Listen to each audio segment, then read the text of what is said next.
아멘.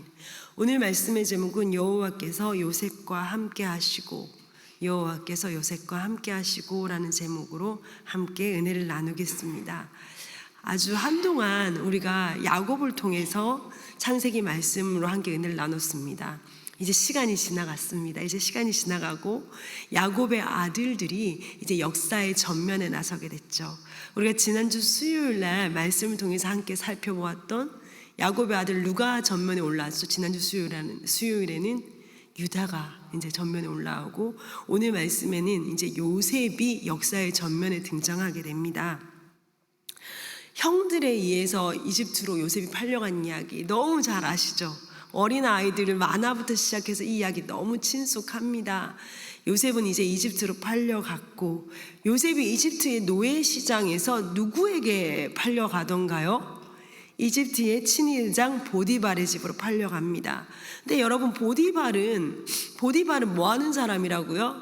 파라오의 친위대장, 우리식으로 말하면 대통령 경호실장이에요. 이 대통령 경호실장이 노예시장에 나갑니다. 노예가 얼마나 많았겠어요. 노예들이 사람보다 못한, 가축보다 못한 취급을 받는 노예들이 엄청 많았을 거예요. 거기서 보디발은 요셉을 삽니다. 뭘 보고 샀겠습니까? 눈빛이었겠죠. 당당한 노예, 기죽지 않는 노예. 왜? 요셉은 사랑을 받았던 아들이거든요. 아버지의 사랑을 받았던 아들이거든요. 사랑을 받았던 자들은 상황에 고개 숙이지 않습니다. 그 상황에도 눈빛이 살아있는 거예요. 여러분, 친위대장, 경호대장까지 간 사람들은 보통 사람이 아니겠죠.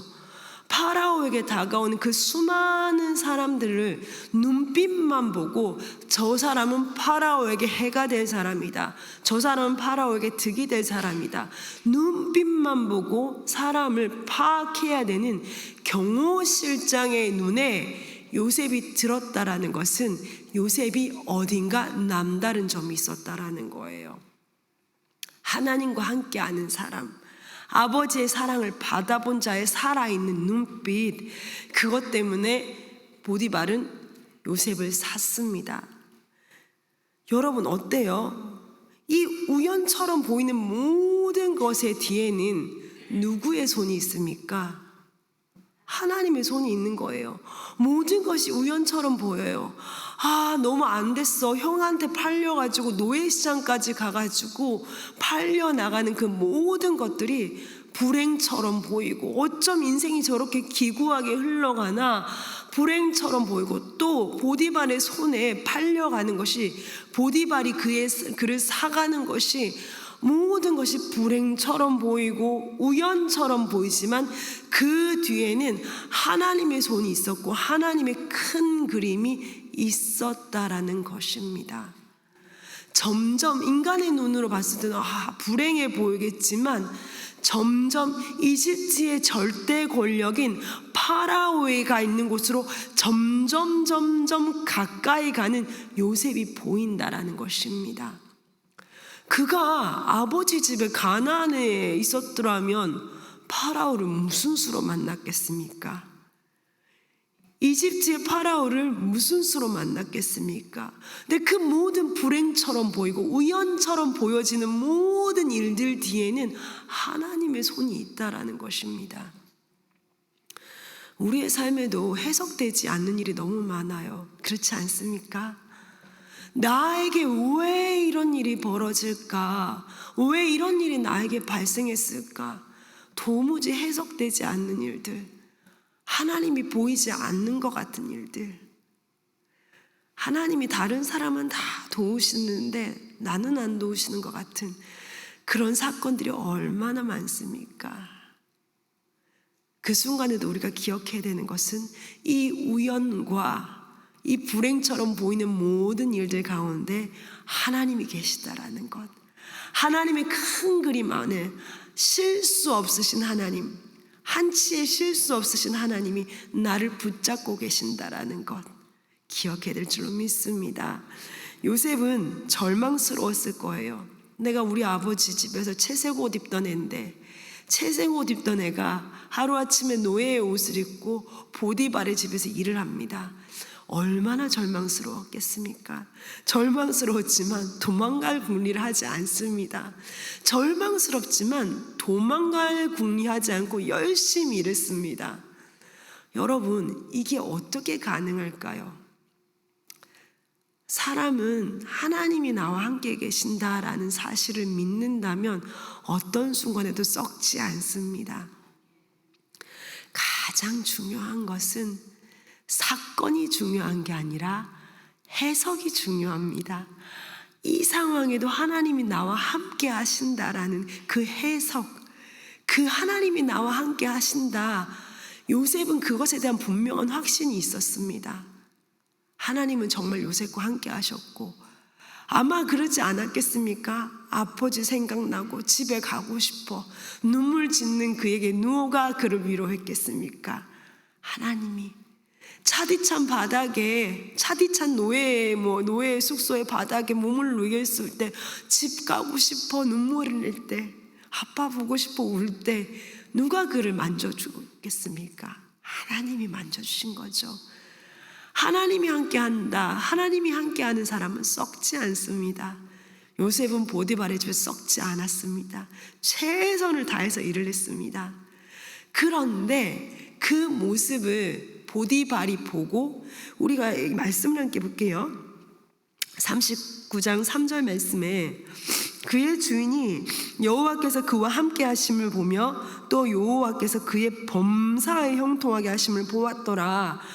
보디발이 요셉을 보면서 이 아이가 범상하지 않은 아이라는 걸, 하나님께서 함께 하시는 아이라는 걸, 형통한 자임을 알게 됩니다. 여러분 생각을 해보세요. 보디발이 파라오의 경호실장으로 있으면서 얼마나 많은 형통한 자들을 보았겠습니까? 그렇지 않겠어요? 파라오 옆에 있으면서 세상적으로 말하는 그 형통한 자를 얼마나 많이 봤겠습니까? 잘 나가는 사람들을 많이 본 거예요. 세상적인 말로 형통한 자들을 많이 본 거예요. 그런 보디발의 눈에 남다른 형통, 이건 진짜다, 이건 진짜 특별한 형통이다, 이거는 그 큰 신 하나님이 함께 하신다라는 걸 이 아이에게 보인 그 형통은 대간절 어떠한 형통이었을까요? 그냥 요셉이 하는 것마다 잘 되고, 요셉이 하는 것마다 뭐 일이 잘 풀리고, 이게 이런 차원의 것이 아니었을 것입니다. 이집트는 다신교 국가입니다. 신이 많습니다. 그런 파라오의 눈에 이 애에게는 그 여호와라는 큰 신이 정말 함께 하는구나. 보디발의 눈에 본 요셉의 형통은 세상적인 형통이 아니었다라는 거예요. 세상에 유명한 사람 많이 알고, 세상적으로 잘 나가고, 세상적으로 뭐 하는 것마다 돈 되는 이런 차원의 형통이 아닌 큰 신 하나님이라는 그 신이 함께하는 형통이 이 아이에게서, 이 소년에게서, 이 17세 아이에게서 분명히 보였다라는 것입니다. 그러니 보디발이 이 외국인 히브리 노예, 이집트 아이도 아니에요. 이 히브리 외국인 노예에게 자기 먹는 것 말고는 그 집의 모든 것을 다 맡기더라는 것입니다. 하나님께서 함께 하시는 자에게는 이러한 형통이 있습니다. 하나님께서 함께 하시는 자에게는 이러한 형통이 있습니다. 세상적으로 형통한 사람들을 보면요, 그 주변 사람들이 참 피곤합니다. 그렇지 않아요? 여러분들 가족 중에도 이렇게 막 사돈의 팔촌까지 가면 한 명씩 진짜 잘 나가는 사람들 있잖아요. 그 주변 사람들 행복하던가요? 자식이 희생을 당하고 아내가 희생을 당하거나 그 사람을 위해서 일하는 사람들이 참 피곤합니다. 세상적인 형통은 그래요. 그러나 하나님께서 함께 하시는 형통, 하나님께서 붙들어 주시는 형통은 그 한 사람뿐 아니라 그 주변 모든 사람이 이 한 사람으로 인하여 생명을 건지게 하는 형통이 있더라는 것입니다. 이것이 하나님의 형통입니다. 자, 그런데 요셉에게는 아주 치명적인 약점이 있습니다. 이게 강점도 되지만 치명적인 약점도 됩니다. 6절 말씀에 요셉이 용모가 어땠다고요? 용모가 빼어나고 아름다웠대요. 요셉 엄마가 누구예요? 요셉 엄마가 누구예요?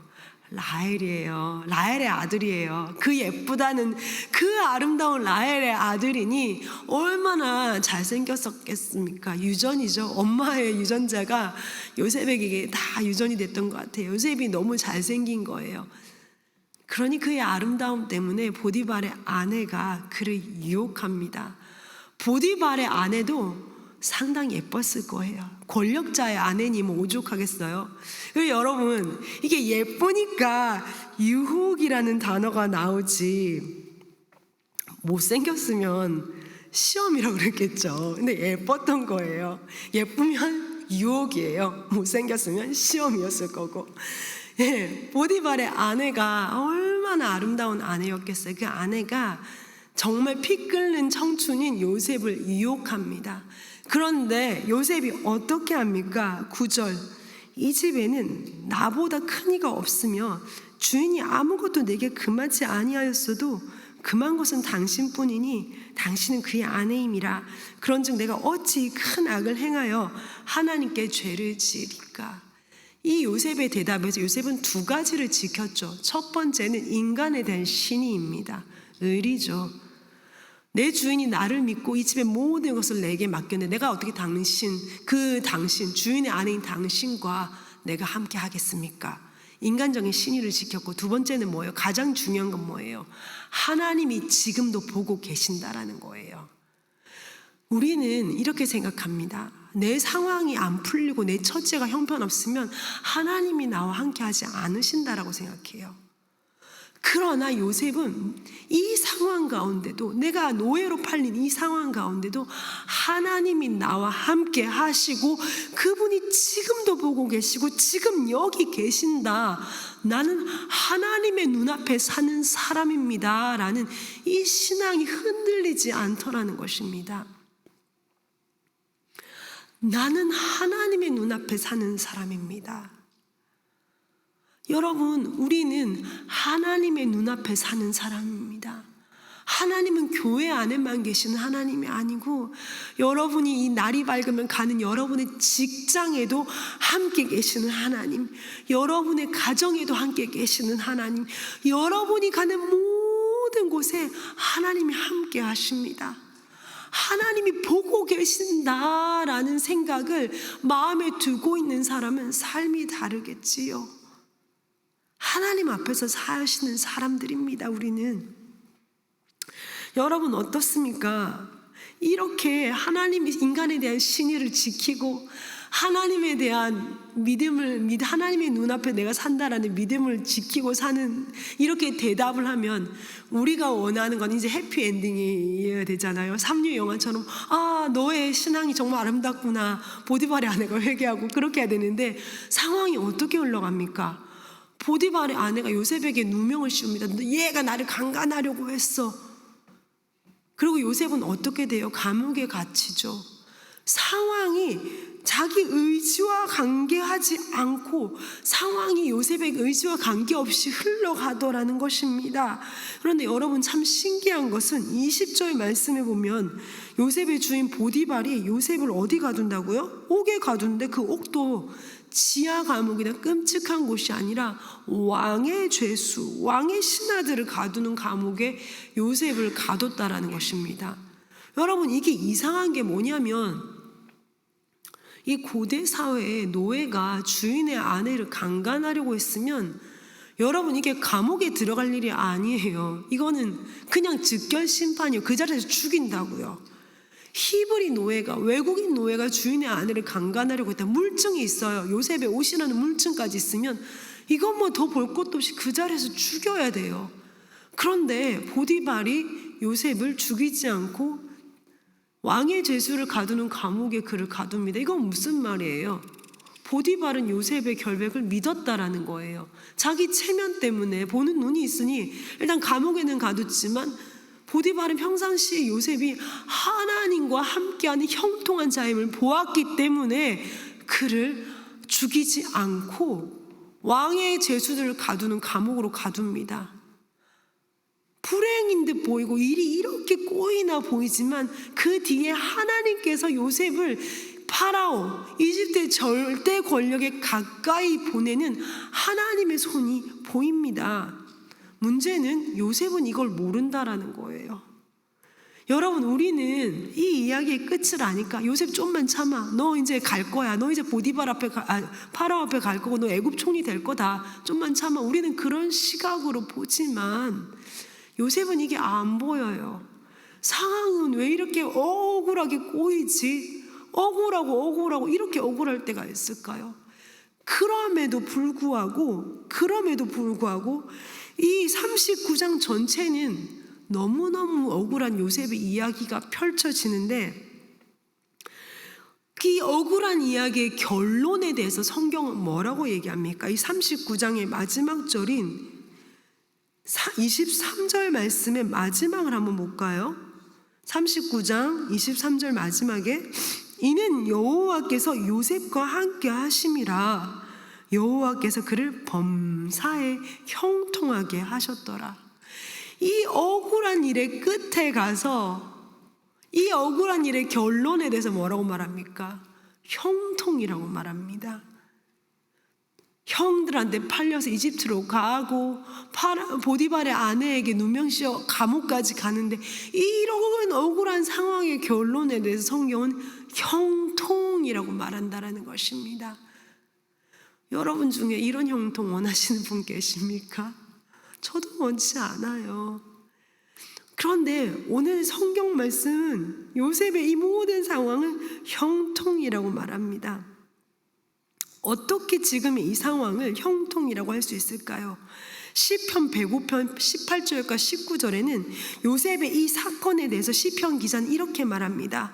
그의 발은 착고를 차고 그의 몸은 쇠사슬에 매였으니 그의 발은 착고에 차고 그의 몸은 쇠사슬에 매였으니 곧 여호와의 말씀이 응할 때까지라 그의 말씀이 그를 단련하였도다. 하나님의 말씀이 요셉을 단련하고 있다라는 것입니다. 이 억울하고 이 모든 상황에 대해서, 이 모든 상황을 성경은 하나님의 말씀이 요셉을 단련하고 있는 과정이라고 말하고, 그것을 성경은 형통이라고 한다라는 것입니다. 형통은 하나님의 말씀이 나와 함께 하는가, 그것이 형통이라는 것입니다. 세상적으로 저 사람 유명한 사람 많이 하네, 저 사람 셀럽이네, 저 사람 너무너무 하는 일들마다 돈이 돼, 만지는 것마다 돈이 되네, 너무너무 유명하네. 이게 형통이 아니라 진짜 형통은 하나님의 말씀이 저와 함께 하는가, 그것이 형통이라는 것입니다. 그 아무리 잘 나가고 그 아무리 대단해 보고 그 아무리 근사해 보인다 할지라도 하나님의 형통이 그와 함께 하지 않는 자는 낭떠러지를 향해 신나게 달리고 가는 스포츠카와 똑같은 거죠. 차가 아주 멋지게 쫙 나가요. 근데 그 끝이 뭐라고요? 낭떠러집니다. 이것이 세상의 형통입니다. 하나님의 형통은 비록 그가 억울한 일에 당하는 것 같아. 상황이 꼬이네. 그런데 희한하게 저 사람이 썩지 않아. 그 눈에 빛이 바래지지 않네. 그 눈이 반짝이네. 고개가 꺾이지 않네. 왜 그럴까? 하나님의 말씀이 그와 함께 하시는구나. 하나님께서 말씀으로 그를 단련하시는구나. 그것이 형통이라는 것입니다. 제가 어떤 책에서 보니까 그런 문장이 있더라고요. 인생은 사건이 아닌 해석이다. 내게 일어나는 사건이 아니라 중요한 것은 그걸 어떻게 해석하는가. 하나님이 나와 함께 하시고 하나님의 말씀으로 하나님 나를 지금 단련하고 계시는가. 그럴 때 형통이라는 것입니다. 말씀과 함께하는 자, 그 자가 형통한 자입니다. 하나님의 형통은 하나님의 계획이 내 삶을 통해 이루어가는 방향 속에 내가 있는 것, 이것이 형통입니다. 하나님의 말씀과 함께하는 자 되기를 원합니다. 하나님의 말씀이 이루는, 하나님의 말씀을 통하여 단련받는 형통한 자 되는 저와 여러분 되기를 간절히 원합니다. 함께 기도하시겠습니다.